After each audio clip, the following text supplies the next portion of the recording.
Hey everybody, welcome to Love and Reload, the voice of the relocation industry. I am your host, Ben Cross, and I am so blessed and honored to be here with Jason Suto, Vice President, Talent Mobility Partner at BlackRock. Jason, how's it going, man?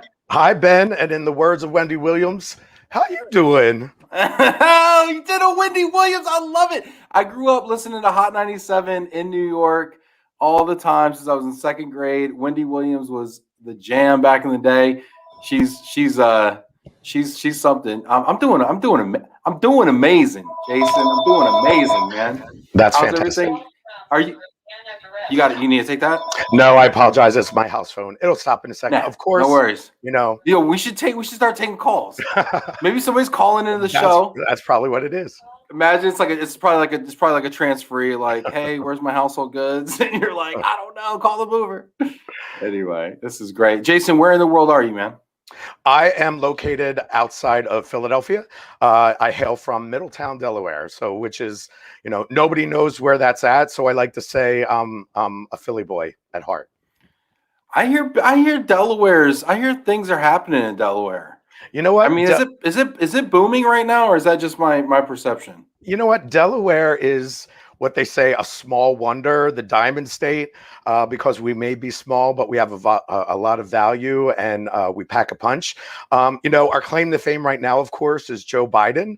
So we're kind of riding those coattails. But I mean, before that, a lot of banking industry is here, has always been credit card industry. But yeah, Delaware is a great place to be. Beautiful beaches to visit during the summertime. Delaware has a lot to offer. You got Joe Biden, you got Joe Flacco. I mean, Blue Hens. I mean, it's amazing down there in Delaware.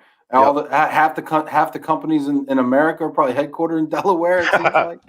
So this is great. Listen, let me know who you are out there. We want to check in with our guests that are watching us from afar as well.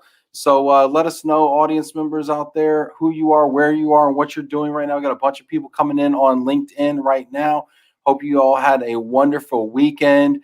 Hope you got to celebrate with your moms. Big shout out to the mothers out there. If you're a mom, drop that in the comments, or if you want to shout out some moms, throw that in there. Stacy Huff checking in. Hi, Jason and Ben. I'm looking forward to the show. What's up, Stacy in Pittsburgh? Super producer Stacy. Tim Quirk in the house. Jason and Ben, Western New York's ready for this great show. Thank you, Tim, calling it early. I appreciate the confidence. Michael Quigley, hello from Ace Relo, Silicon Valley. Quigley, what's going on? Russ Bilodeau, got a couple of sharks in here today. Jason, watch out, man. I know. It's like I'm like chum in the water. Yeah, you really are, man. Watch your wallet there. Russ, hey guys, looking forward to today. Just kidding, y'all. I love y'all. Mary Lee, hello, Ben and Jason from Minnesota. We got a driver in the house, Hampton Roads driver in Midland, Texas. Steven, you're supposed to stop by for some queso and some salsa when you're out here, man. Let me know. We got San Diego in the house. That's Andy Galecki. What's going on, Andy? Good to see you. Tondra checking in from Chicago. Sean Ireland from Waco. What's up, Sean? You down there permanently, or you just visiting some family, man? Let me know. Rick Graves checking in, working remote in Dallas. What's up, Rick? Ray in Vancouver. Nathan Brinker, Scottsdale. What's up, Jason and Ben? Mena from Dubai. Look at this. This is great. Brian Smith from St. Louis checking in. This is wonderful. This is fantastic. So we got a whole bunch of people here on the a lot of whom are service providers. Jason, and it wasn't too long ago that you were sitting in that seat. Absolutely. Isn't that right? For 21 years, I sat in that seat, so it was quite comfortable, and I know it very well. Which seat? Okay, before we get into like how your journey and how you made the jump and all that kind of stuff, because I want to talk about that. I think that's incredible, and I think there's a lot of people out there that are rather envious, to be honest with you. But which seat is more comfortable? Is it the corporate side or the service provider side? I have to ask. Wow, that's such an interesting question. They both really have nuances to them where you have to stay on your toes. From what I would say, from almost being on the corporate side now for almost 2 years, is that you have to dot your I's and cross your T's double the amount of time, because you are the representative of an entire organization and its HR policies and procedures. So, you got to beat that drum, and you have to know what you're talking about to your internal clients when you're strategizing with them and giving counseling. So yeah, it's definitely a different kind of pressure on the client side to make sure that I'm going above and beyond, and I'm educated and knowing what I'm talking about when I'm speaking to my internal clients. So much different animal than before. From the vendor side, when I was in that seat, the challenging thing about that is that we had a whole bank of clients, right? So you had to know which hat to put on when and where in order to counsel them per their specific policies and procedures.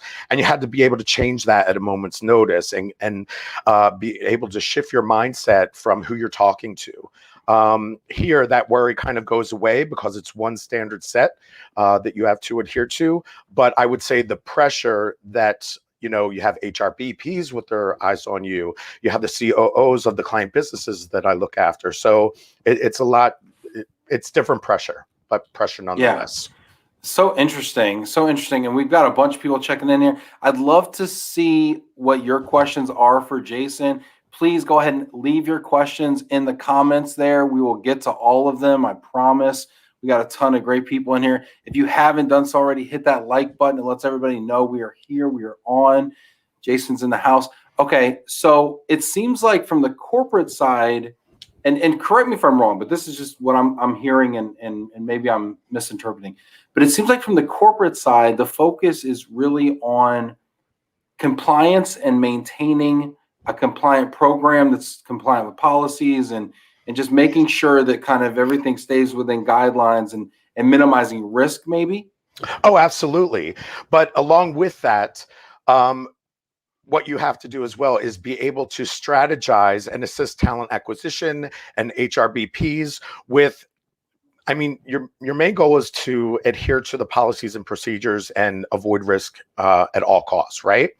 But obviously, there's going to be cases where some flexibility has to come into play, and you kind of have to color outside those lines, either in order to recruit the person that we want to fill a requisition with. So they look to us for our expertise in order to see how far outside the box can we make this work while still keeping our eye on the prize of compliance and risk avoidment, if that makes sense. Yeah, totally. This is great. Doug Gallardo checking in here. Mark Schuler checking in there from Toronto. That's great. We got Jason Rollins in here. This is fantastic. Martin Mayotte checking in from the Silicon Valley of the Midwest, Detroit, Michigan. Oh, that's great. That's fantastic. Olivia Bakrami checking in. That's awesome. Let's see here. Mena's got a question. I told you I was going to prioritize your questions. It's not about my questions, it's about your questions. Mena's got a question. What are skills required nowadays, and how can we develop it in our current employees? I'd like you to, Jason, this is kind of a broad question, but I'd like you to take this question from both sides. Again, because you're one of the few people I know that possess that kind of that experience on both sides here. What are the skills from a global mobility manager, let's say on the corporate side, that are really required nowadays, to use her words, and into the future as things are changing? One of the things that I think in order to develop people on the service side, if they want to cross over to the client side, is that you have to have that background knowledge of how the mechanics of HR work. So you need to know how it touches talent acquisition, tax, not just tax in general, but HR tax specifically and corporate tax specifically. So we're talking about the legal entities that are involved in working around the globe in different locations. You need to know how it touches immigration, of course, finance as far as budgets. You need to know all of that mapping and be able to put it together and really understand the whole mechanics of it on the corporate side. From the vendor side, you get a high level. You don't get to see like the behind the curtain talent acquisition stuff that happens, because by the time you get an initiation, all of that has been sorted out. The ink is dry on the letter in most cases, and you're not part of those conversations where it talks about compensation or global benefits or anything like that. So yeah, you need to make sure that you're able to connect the dots and speak to all of the other HR functions that touch global mobility. So I want to get so you're kind of going into one of the big topics that I wanted to talk about. So you were on the vendor or supplier side for a long time, and how did you tell us? Just take us back. Actually, we got time. It's a beautiful part about the show. This format. We got time. Can you tell me about how you got into global mobility and then kind of your career before you went over to the corporate side? Oh, sure, absolutely. So global mobility, like so many other people that I've met within the industry, it wasn't supposed to be in the cards for me. I was supposed to be an elementary school teacher. There you go. So I graduated college with my degree in elementary ed. I substitute taught for 2 years, held down a secondary full-time job in the meantime until, hoping to find a full-time teaching position. And it didn't pan out. And I changed my mind, said, you know what, teaching, I really don't think that's what's for me. Everything happens for a reason. At the full-time job, I was passed over for a supervisory position. And at the time, I was training the entire department and all the new hires. So I was a little bit bitter about it. So it just so happens that weekend, the Philadelphia Inquirer ran a huge job spread. And I sent out, I think, about 10 resumes. And I absolutely remember the advertisement for then Movers International. And I sent out the resume and I had the job within 2 weeks, move coordinator.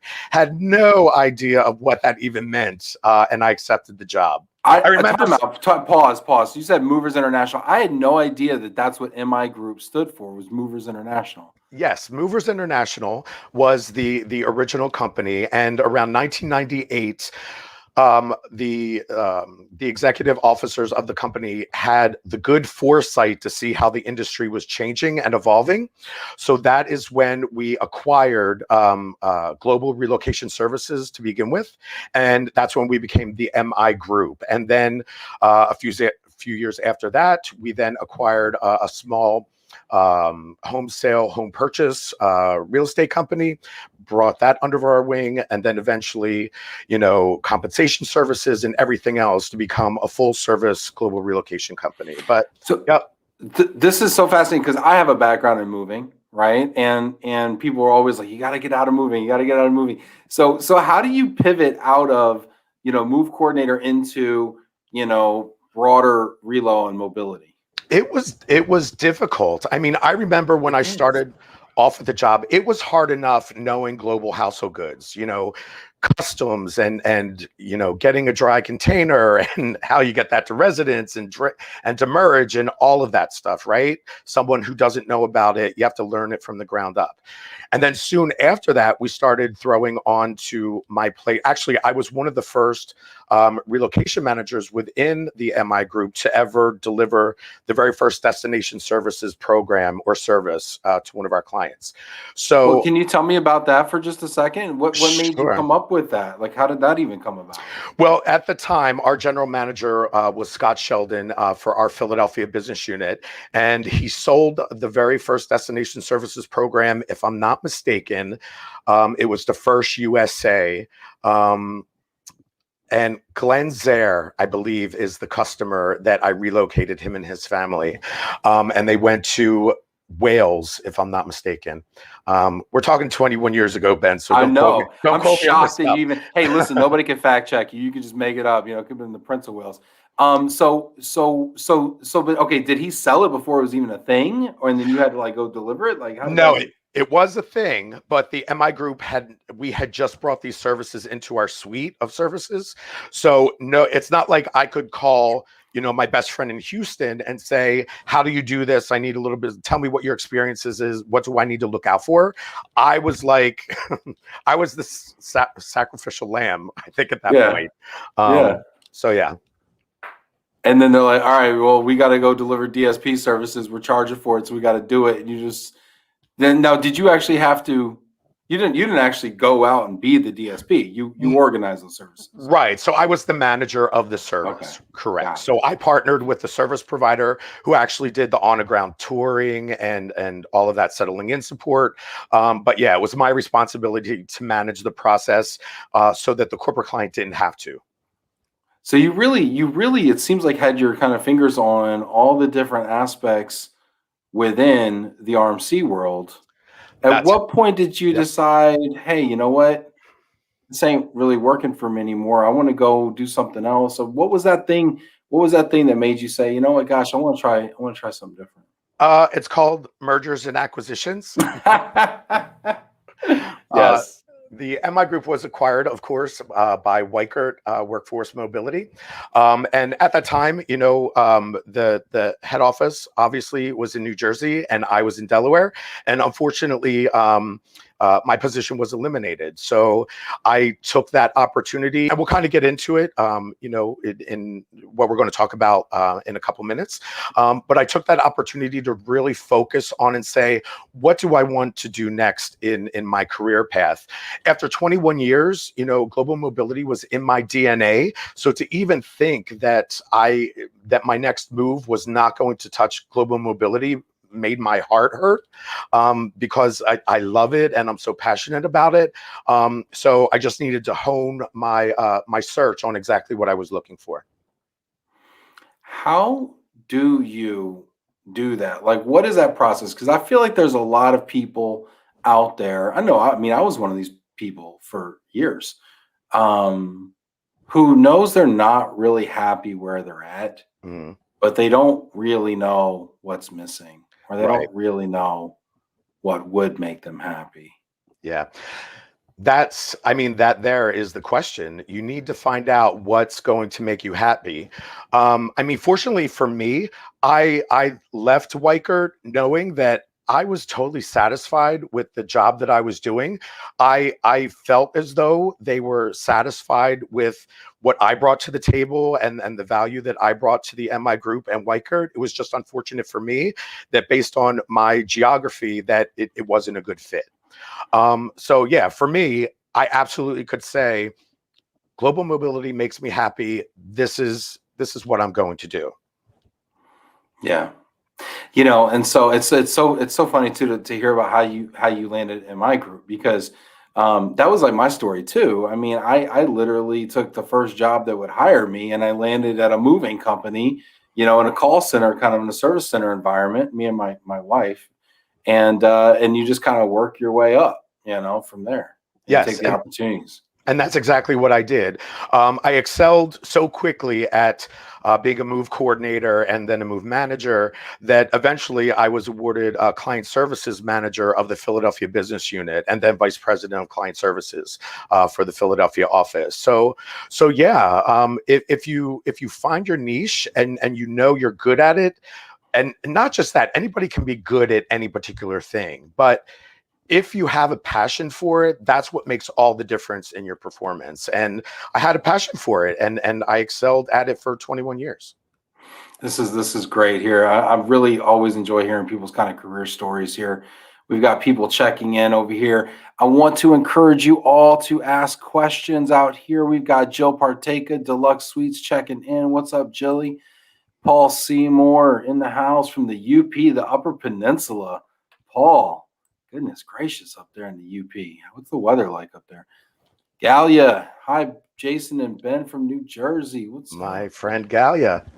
Look at this. Isn't it fun to see the friends pop in? Absolutely. Great. Liz Martin checking in from Chi-Town. What up, Liz? Liz, we got to plan this party in Chicago. Send me proposals. Jamie Massler checking in from sunny Mississippi. What's up, Jamie? You cutting the grass out there yet, or what? Let's see here. We got Valerie from Deluxe. Also, Deluxe is in the house big time. Mike Fitzgerald. What's up, Jason and Ben coming in from Philly? It's great.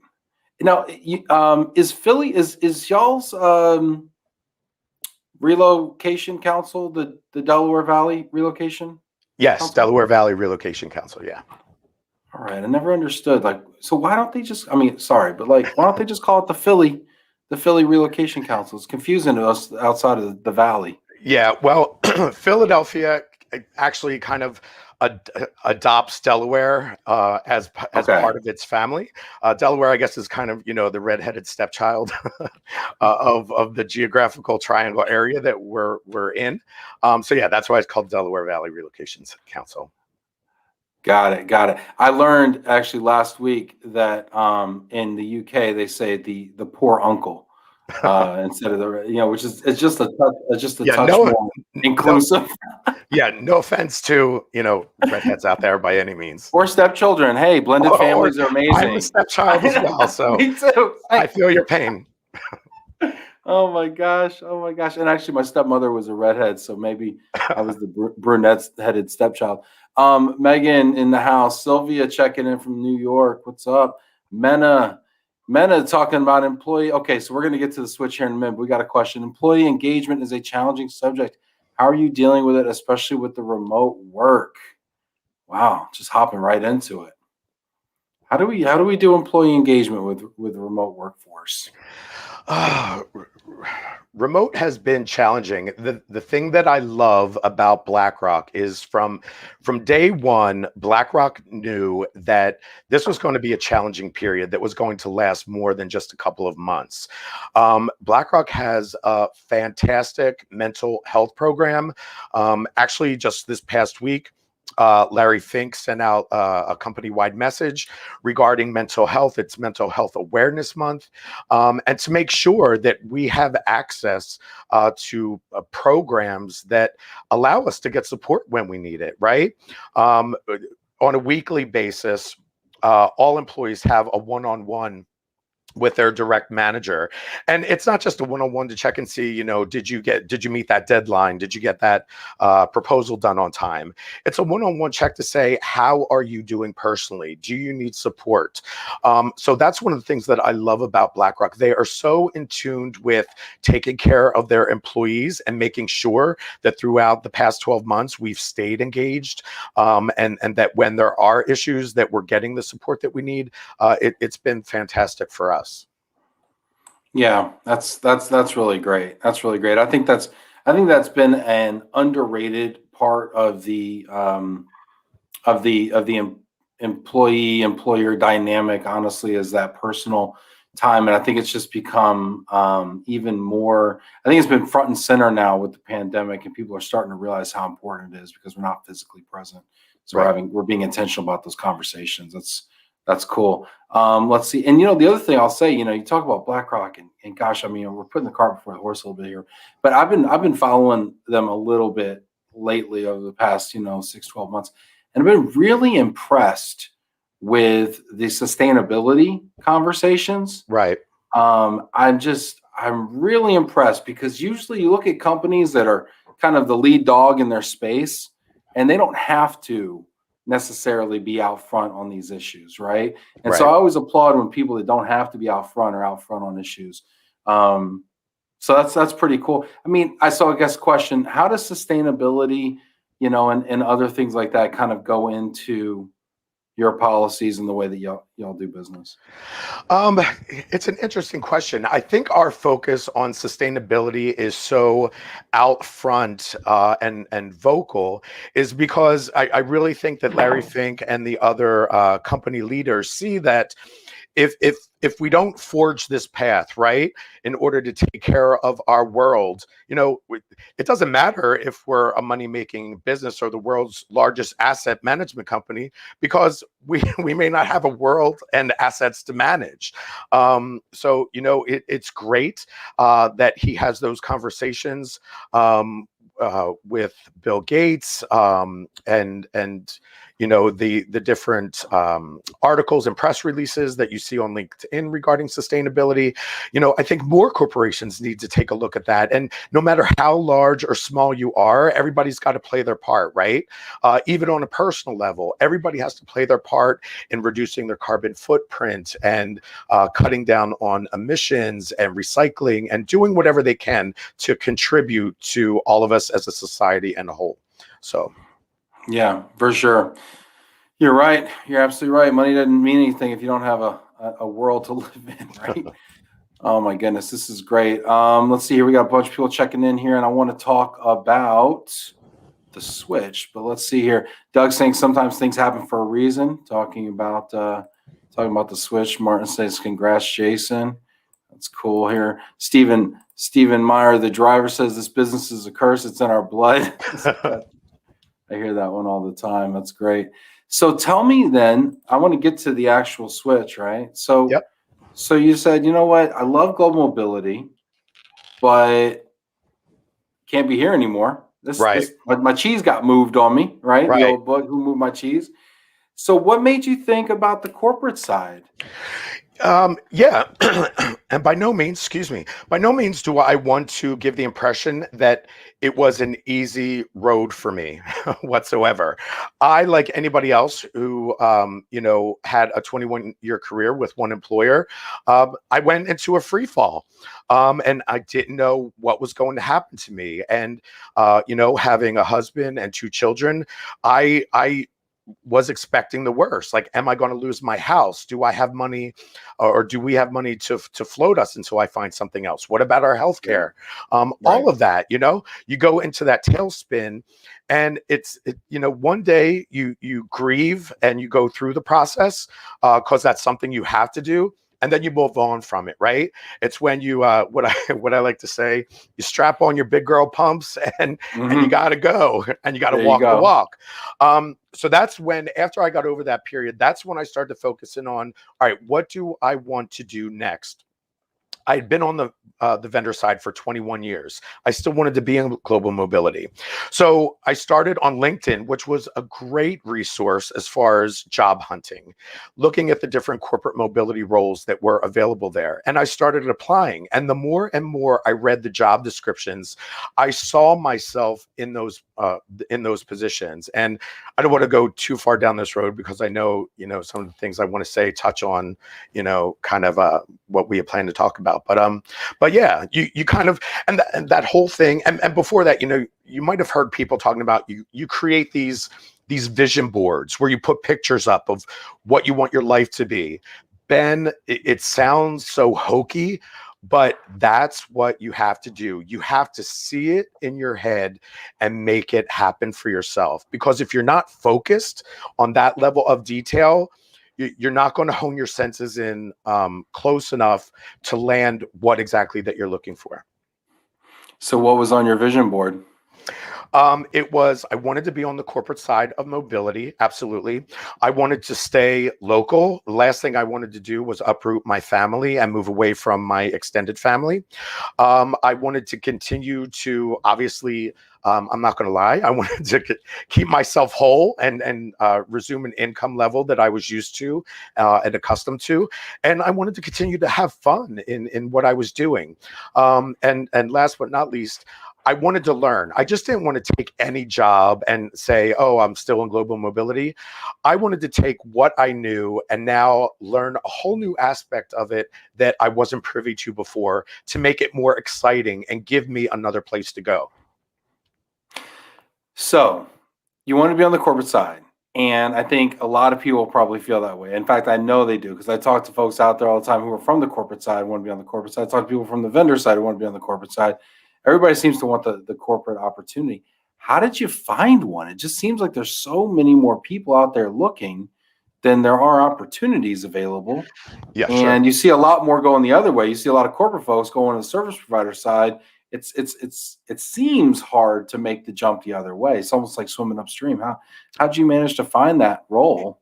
Yeah, it absolutely is hard. And for me personally, and I can't speak to what anyone else is going to experience in their own journey, but for me, it was timing. And in hindsight, things happened when they were supposed to happen, and for a reason. And I absolutely believe that. But at the same time, I took chances and I made them happen, or I didn't exactly make the moon and stars align, but I definitely helped the constellations, get a little bit closer to one another in the process.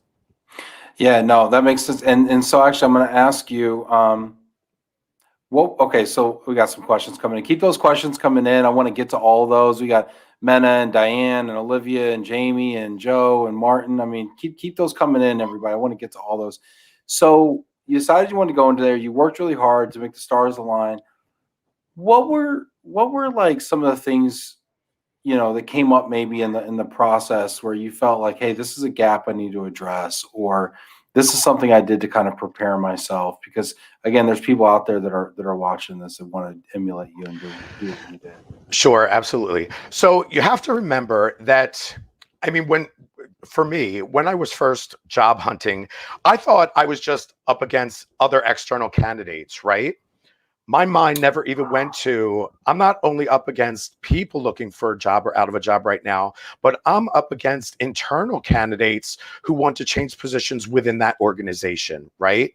So it's twofold. You not only have to stand out amongst the external candidates, but you have to stand out against the internal candidates and show corporations, that I like to say, show them that you're a unicorn, that you are the only person, you are the person they are looking for. And you're bringing X, Y, and Z to the table in order to fill that role description and do what they need you to do. Yeah, no, and I think that's such a great point too, because I think that they forget about the internal candidates, right? So oftentimes we see these jobs posted, and I talk to my friends, and they're like, "Hey, I applied for this. I didn't even get a rejection letter. I think I'm super qualified." I'm like, "I know you're super qualified. You're a unicorn. You're that kind of person that I would put in that category." And then they didn't even know what happened. And then a lot of times the candidates you don't even see coming are the ones, the internals. Or a lot of times there's like restructuring, and the same restructuring that opened the position is how it's going to be filled. Right. Exactly. Yeah. Grab somebody over here from benefits, plug them in, or talent, plug them in, or right. Procurement, plug them in.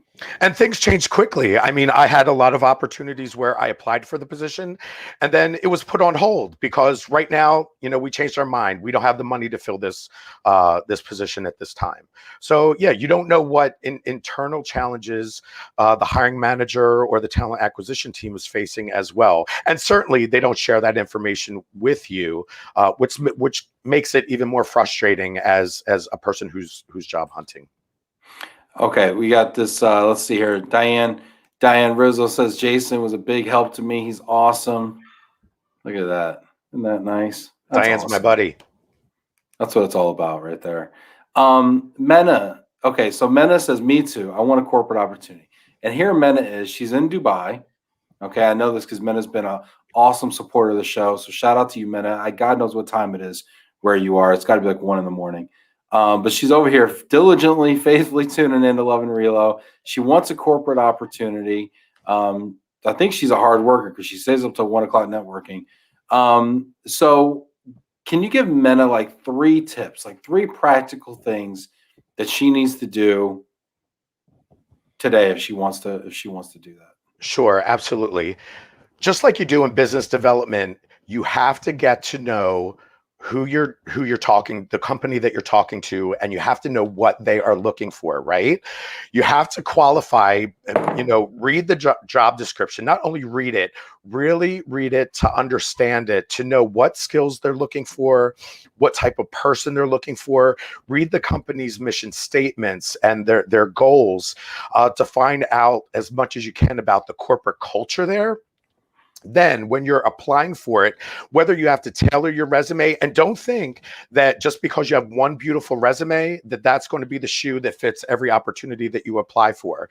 You're going to have to tailor that to individual circumstances to make yourself fit more in tune with what that company's mission and goals and culture is in order to stand out and show that you're a perfect fit.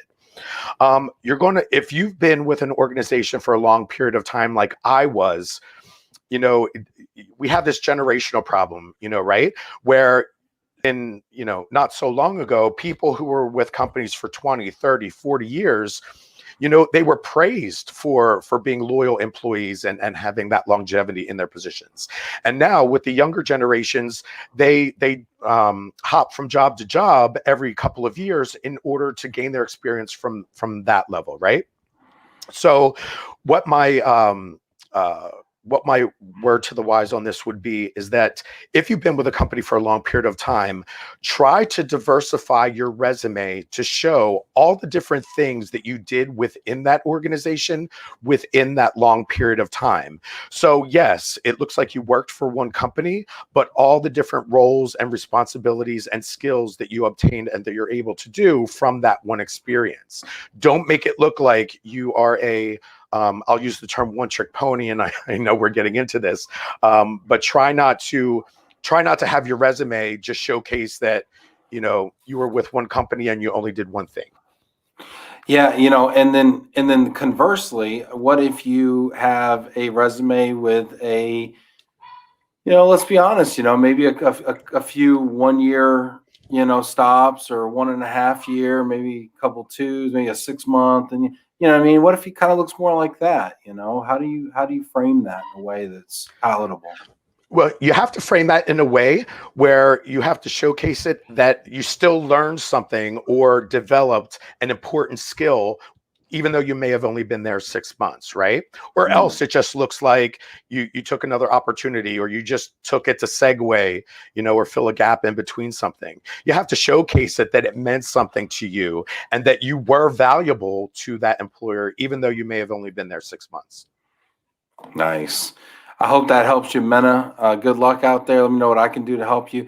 If you've got any more questions for Jason, go ahead and throw them in the comments. Let's see. We got a couple other questions coming in here. Comments. Martin Foxwell. Hi, Jason. Having been on both sides myself, and you and I were colleagues, of course, I found certain similarities striking in that I was trying to solve unique problems each way. It's just on the corporate side, your clients happen to be internal. Interesting. But more than just being a compliance cop, I still got the same thrill in solving problems, meeting people's needs, making logical exceptions based on unique circumstances, finding money or creative solutions for people if possible, saving money. Man, Martin, you really nailed that one. That's all I got, Martin. I'm sorry if there was anything else that was really great. Leave it. So I want to switch gears though. I want to talk about what Martin's talking about. How has being on the supplier side changed the way that you look at the role, maybe? I mean, I'm sure as a supplier, you came in contact with a ton of global mobility managers who are on the Sure. corporate side. So you kind of had a glimpse into their mindset. And so here you are now on the corporate side. How has that knowledge informed you? One of the things that worked for me, I wouldn't say that it necessarily informed me, but one of the valuable assets that I bring to the table now at BlackRock is that, um, not to say that my other colleagues, the other talent mobility partners, don't have this expertise, but none of them have been the man behind the curtain on the vendor side. So they don't know how to talk about, you know, the difficulty of a vendor responding to an RFP. They don't know the difficulty of supply chain management and all the nooks and crannies that go from being on the vendor side. Me being on the client side now, I get to give them that look behind the curtain and say, you know, well, this is what they're doing. This is how they structure their pricing. This is what the management fees go towards. This is the markup that they're putting on household goods, and they're also getting referral on the back end. I know all of that information, and they didn't know that before. Wow. Now that seems like you would be very well equipped then to do RFPs. So I got to ask you, and here we got Olivia checking in, Olivia Bakrami, our friend. It's nice to see you, Jason. Same experience as you with our previous employer. Thank you for your transparency and sharing your journey. I'd like to echo that. Thank you so much for being candid, Jason, here with us. But I got to ask you, since you brought up RFPs and Olivia, you know, is on there. What's your philosophy about RFPs? I mean, any words of wisdom you share with either providers or corporate folks? Yeah. I mean, RFPs to me, even the term RFPs is, I wish we would just trash that whole term because Yeah, it's, let's kill that term. Let's kill that yeah. term right now. What would we replace it with? Oh, that's such a good question. Hey, a 6 month waste of time. Here's an email with a 6 month waste of time attached. Please get it back to me by next Wednesday. I think I mean, it sounds silly, and certainly I don't want to, you know, trademark this by any means, but it's more like a request for fit, right?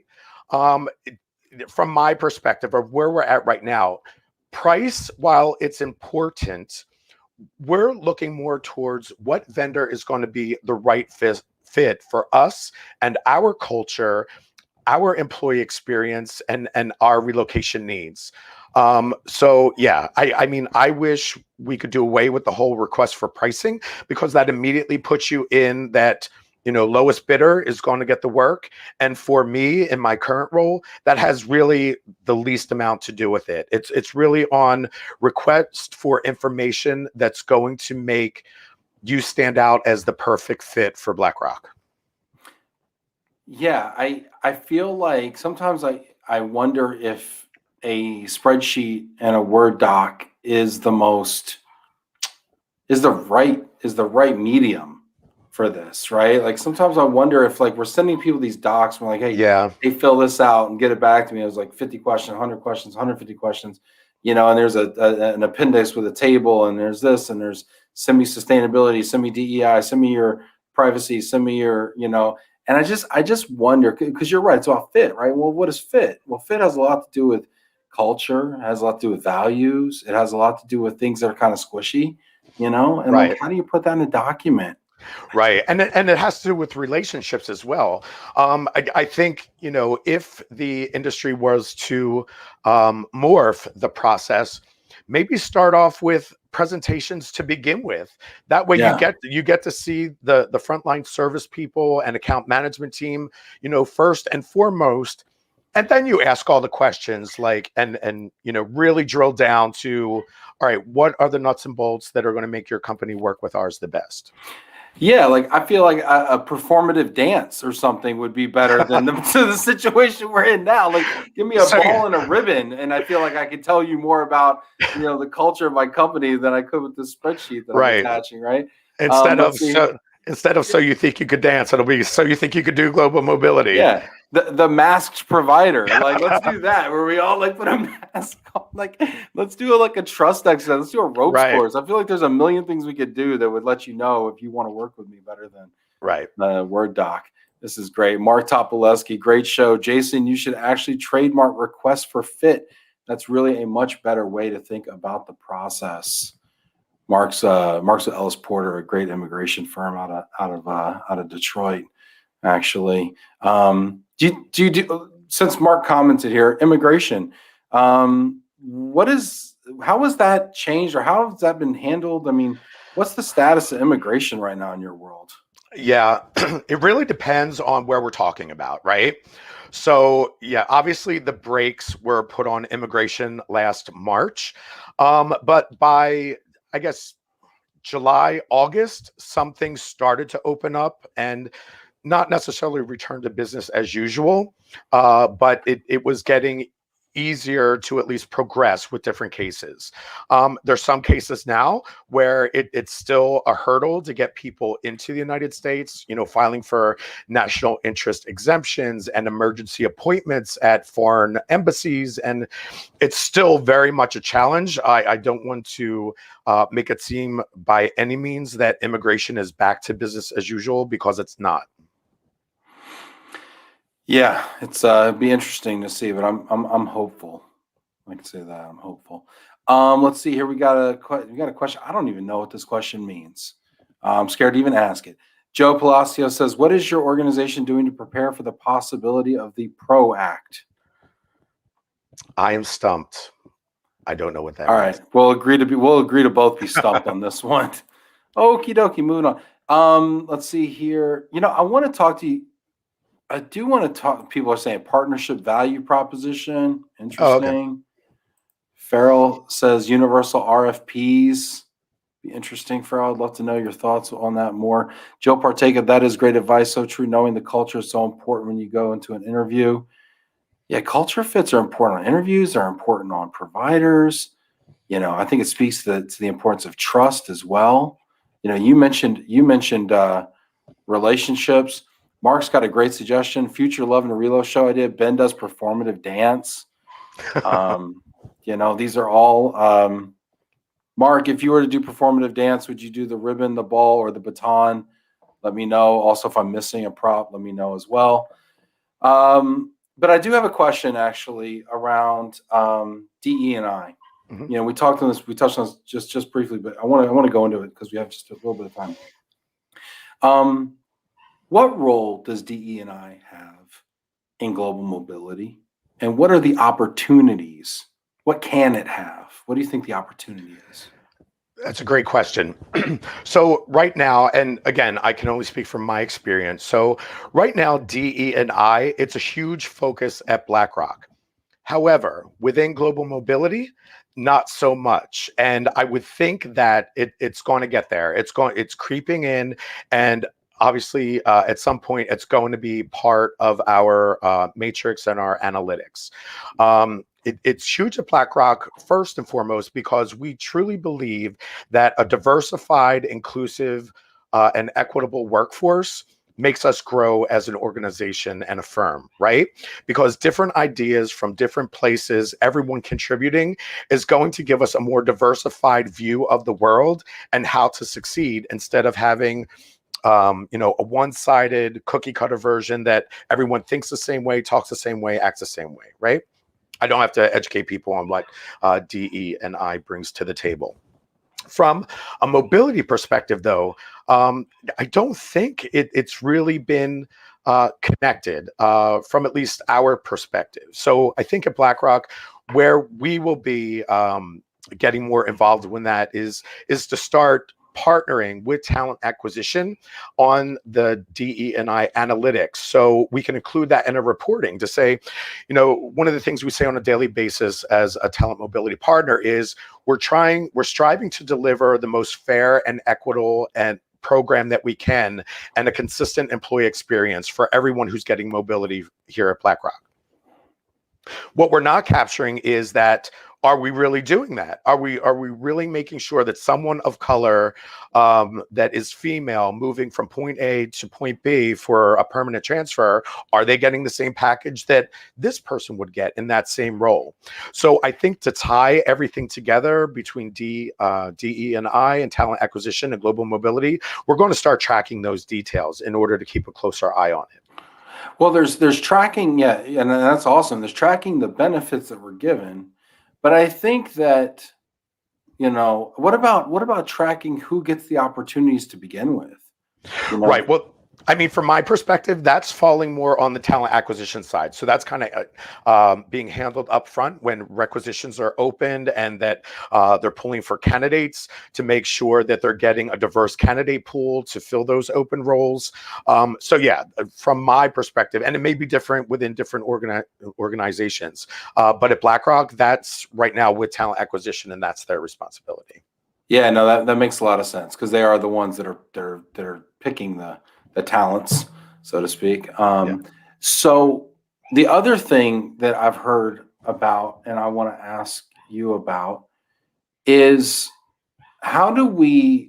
what are some of the ways where we can revise our policies so that they're more inclusive, such that everyone feels welcome to relocate, that everyone feels welcome to take an assignment, that everyone's situation is cared for? Right. Yeah, I think it comes down to a matter of wording first and foremost. We need to get. I think there's still this mindset that every assignee or permanent transfer is going to be a white male going from point A to point B. And we have to get out of that. You have single parents out there. You have single mothers, single fathers. You have same-sex couples with children. You have all of these dynamics. And I think you have to start with the basics and making sure that the language of the policy reads so that it speaks to everyone, and everyone feels like their own individual scenario has been included in that policy administration. So does that mean like changing like the word family? Does that mean changing like spouse? Does that, like, what are some of those specific like changes, like wording changes, that you think may have been problematic in the past, that I'm always looking for like tactical things like that we could just say, what, like if we're so inclined, we could hit Control F right now on our policy and find a few words, and like, let's do a find replace real quick. What are a few words that you'd love to to take out. Well, so we've already killed RFP off. Yeah. What are a couple other words that we need to strike from our policies? I mean, I think for the most part, most global organizations have already changed the wording, right? So they're already using the terms transferee and assignee and making these generic terms instead of he or she, right? And then when we're talking about children or aging parents, we're talking about dependents. So I think we've already kind of broadened those terms to be all inclusive. I think to be more specific on where I was going with this. So let's say that you have a same-sex couple like myself and my husband and our 2 children. If I were to take an assignment in a foreign country, one of my biggest concerns is, are they going to recognize my marriage and that my husband is the other parent to our 2 children, and can he come along?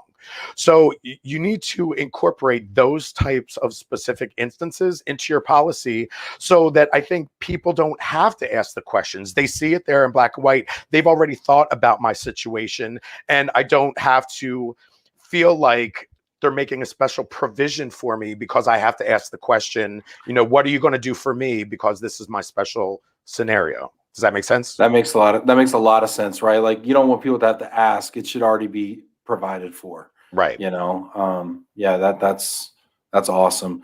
Let's see here. We've got Mary Lee.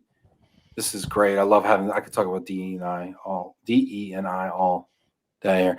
Mary Lee Bratt, for corporate mobility roles, it does not hurt to get certified in project management, since often you are helping or leading internal projects. Also, with a lot of outsourcing to RMCs and internally with work going to HR or business centers, process mapping and process management are other really great skill sets to develop, and often corporate programs look for in candidates. Strong strategic consulting skills are also very important, especially for the future of work. Wow. Good stuff, Jason. What do you think about some of those? Any of those stick out to you? Oh, sure. I mean, as an educator at heart, I think that's great. Any opportunity for you to improve your skill set and learn a new skill set, such as project management, or if you're on the vendor side, take some classes through SHRM, get to know what HR is about, talent acquisition. Whatever you can do to improve yourself and expand your knowledge is going to be helpful to you in the long run. For sure. What's the most challenging topic right now, in your opinion? I'll give you a chance to catch up. You've been talking a lot. I'll give you a chance. But what's the most challenging issue right now for the corporate global mobility professional, in your opinion? Right now, like at this minute, it's like right here, May 10th, 2021. Right now, it's COVID is still wreaking havoc on our abilities. The reason for that is, last year when COVID hit, mobility was put under a pause. So a lot of budgets, were immediately halted, and activity, and we expected that to go into the following year, so 2021. And our challenge right now on global mobility is that we have an aggressive talent acquisition plan, and we have reduced mobility budgets. So that does not bode well for a good situation. So we're working through it. We're having conversations right now with the leaders of talent acquisition on what we can do to deal with and meet the internal business groups' need for global mobility for the balance of the year.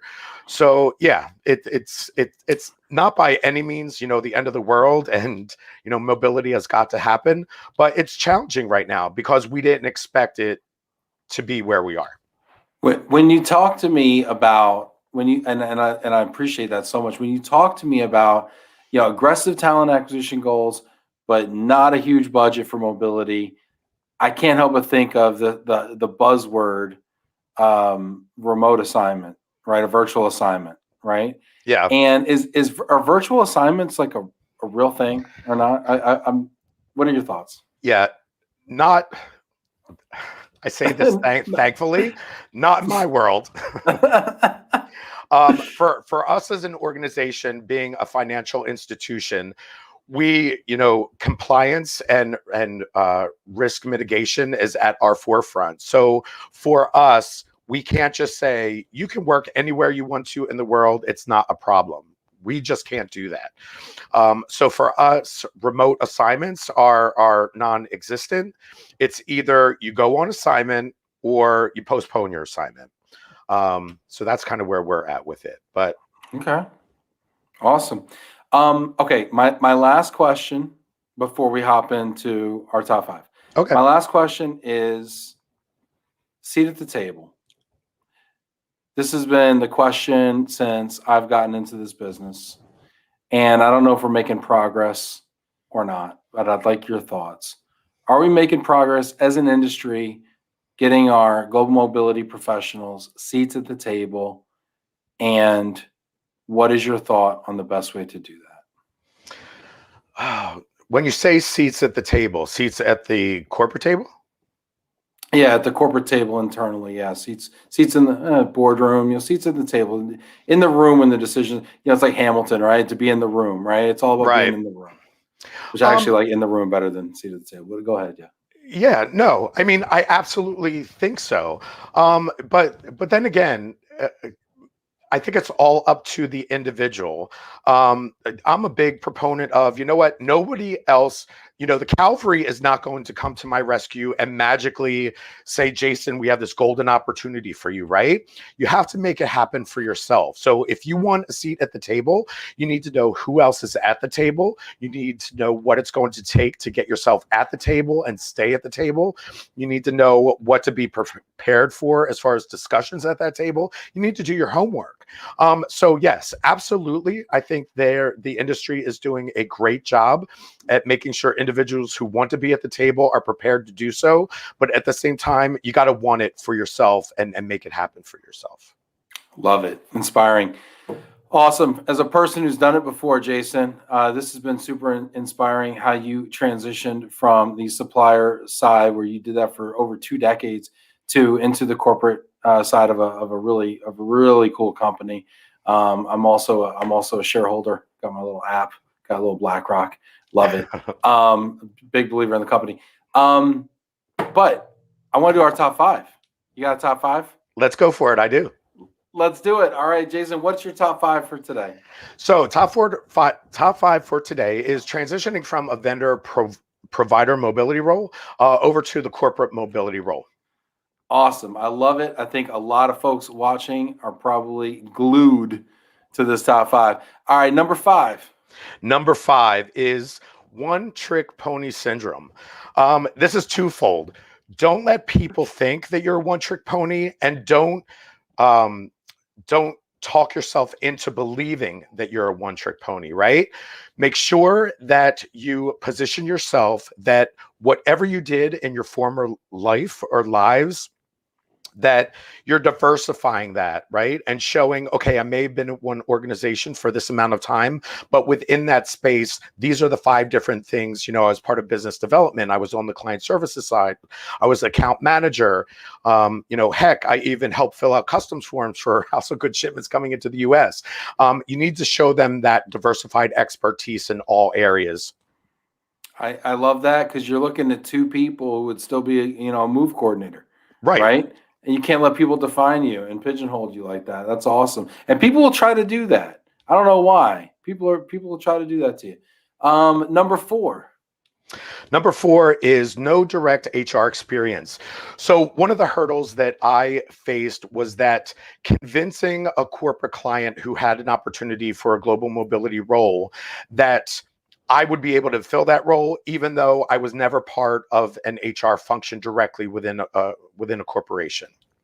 So the way to overcome that is, you need to focus as like a business development opportunity. Get to know exactly what they're looking for, and then tell them how you're going to fill their needs with the skills, talent, and expertise that you bring to the table. The whole dance of finding a job, I like to compare it to like Tinder and a dating app. You want to do whatever you can from them not swiping left on you. Don't get swiped, everybody. Don't get swiped. Don't get swiped. Number 3. Number 3 is location. Obviously, different global mobility roles are going to be in different specific locations of the US or the globe. One of the things that I wound up throwing out the window was that I would come across these great opportunities where I'm like, they're describing me to a T in the job description. Why? But it's in Chicago. I'm not going to apply to that. At one point at the end of that year, I threw that out the window. I went for it anyway. And this was pre-COVID, where remote opportunities weren't even being talked about. The reason I did that is because I thought, you never know whether or not, based on your skills and experience, whether they would even consider that role being done remotely from another location. So I went ahead and did it anyway. And actually, I had 2 very good opportunities that I made it to finals on, that they were considering me doing it as a remote location. So just because the listing or job description does not say remote opportunity, don't let that scare you into not applying for it. I love that, because if we are that unicorn, as you described, right? If you're a unicorn, they're going to might let you do it remote. Yeah, exactly. Yeah, I mean, we see that in our organizations all the time, right? Where we're managing remote workers because they're that good. Number two is standing out. Again, this has to do with being that unicorn. And what I mean is not just fitting the bill from making sure that your skills and expertise is everything that they're looking for, but you have to make yourself stand out. How do you do that? If you have the opportunity to talk to someone over the phone or in a Zoom call interview or something, anything that gets you to an actual interview, make sure that you're interjecting and being your authentic self. Now, am I saying take the filter off and let them see the good, bad, and the ugly? No, absolutely not. You want to make sure that you're still being professional, but make sure the true you is shining through. Last thing you want to do is be so filtered that they're seeing someone that is totally not you. So if you get that job, they're like, that's not the person that I interviewed. That's not the person that I thought I was going to get. I love this, Jason, so much, because sometimes we have such a filter that we're indiscernible from everybody else. If everybody else is filtering, then we all look alike and we don't stand out. Exactly. And the more you stand out, the more you're true to yourself and be able to convey who you are as an authentic person, the more I think people are going to acknowledge that that's the way it should be. We shouldn't all be placing the super high intense professional filter on ourselves, because you know what? We all become one blended color and scenario. And, they might as well flip a coin on who they pick to hire the job in that respect. Yeah, I mean, it's like being gray or being in living color. Right. I'm with you on that 100%. But I'm going to ask you, I'm going to play devil's advocate here for a second. I'm going to say to you, what do you say to people who say, yeah, but it's a risk. It's a risk to remove the filter. It's a risk to be my authentic self. What if I feel like that's controversial? You know what? Life is all, in my opinion, life is all about risks. If you feel as though it's too risky for you and you're not comfortable with it, then don't do it by any means. For me personally, I want to work for an organization where I'm going to feel valued for who I am and for what I bring to the table. If I didn't feel like that, if I felt as though, I'm perfectly fine, being person A when I walk through the office doors, and when I get home being person B, that's fine if that's what you're comfortable with. But for me, I can't do that. Yeah, I agree. You want to work somewhere where you can be authentic, so you might as well start being authentic, right? Right, exactly. Love that answer. Number one is yourself. Get out of your own headspace that you can't do this or you'll never find anything. My biggest hurdle in my whole experience was getting out of my own head and saying, I don't deserve that role, or I'm not smart enough to do that job, or, I don't have enough experience to compete with the other people who are applying for that job. You got to get out of your own headspace, because the truth at the end of the day is, if you know global mobility, if you know what it takes to do that job, and when you read that job description, it lights a fire within you and you can see yourself sitting in that seat and doing it, then go for it. You got to get out of your own head, and you are the only person that's standing in your own way. I love it. This is fantastic. Jason Suto, this is amazing. I'm loving this. I hope everybody out there is hearing this. Sylvia Ehrlich says you should always be authentic. 100%. You know what, Sylvia? It's and I'm with you 100%. I mean, here we are. I think I'm myself as a pretty authentic person. Jason, obviously you are too. Sylvia, you know, and I think it's easy once you've done it. It's hard when you haven't, right? You're just Yeah, sitting back, kind of sure. like closed off behind the filter, you know, whatever. And that filter becomes like that comfort, that security blanket, but it's also can smother you too. Oh, absolutely. Yeah. Yeah, this is great. This is wonderful. Jason Suto, Vice President Talent Mobility Partner, BlackRock. You've been wonderful. You've been super transparent, candid with us today. Super helpful. I hope everybody out there watching this right now, whether they're looking for a role on the corporate side or just the next chapter in their life, or just trying to find their purpose and what might make them happy. I hope they were all able to take something away from this. I know that I did. Jason, do you want to leave us with a final thought? Anything that we haven't touched on today that maybe you want to share with people? Yeah, Ben, I just want to take the opportunity to thank you. I encourage everyone to, go for and reach for your dreams and aspirations. This is not a dress rehearsal, this is the main event. So life is too short to be stuck in something where you're not happy and you're not passionate. So, take risks and throw yourself out there. You'll be, in hindsight, you'll be so much happier for doing that. Amen, brother. Appreciate that. That's awesome. Hey, and thanks to everybody out here who tuned in today. The show is always better when you are here. We've got a bang up lineup this week. Besides Jason, today we've got Ben Heller, CEO of Price Point. We got John Moriali from Moriali Real Estate Services. We've got Bob Portali. We got Moriali, Portali. I mean, gee whiz. We got Bob Portali from Real Direct. This is going to be a great week. And we started off really wonderfully here with Jason. So, Jason, thank you so much for being here. Really Thank you so much, Ben. I really appreciate it.